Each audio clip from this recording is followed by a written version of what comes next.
भयकथा पडका वाडा. रात्रीचे 11 वाजले होते. पावसाची रिपरिप सुरू होती. गावाच्या टोकाला उभा असलेला तो पडका वाडा अंधारात अधिकच भेसूर दिसत होता. लोक म्हणायचे, त्या वाड्यात संध्याकाळनंतर कोणी गेलं तर परत येत नाही.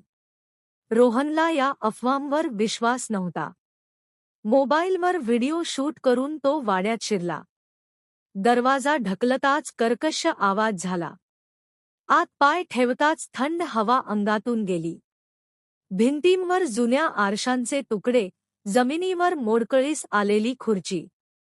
आणि अचानक टप टप, वरच्या मजल्यावर पावलांचा आवाज. रोहनचा श्वास अडखळला. कोण आहे, तो ओरडला. उत्तर नाही. पण पावलांचा आवाज जवळ येत होता.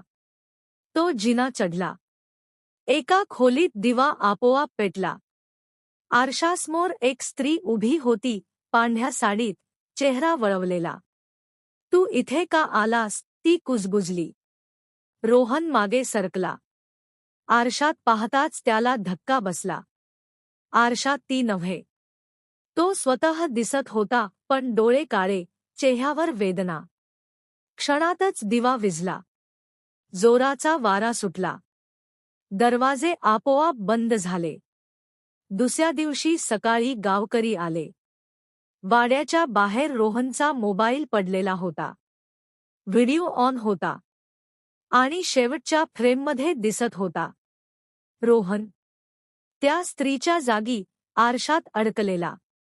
तेव्हापासून पडका वाडा अजूनच शांत आहे. कारण आता तो एकटा नाही.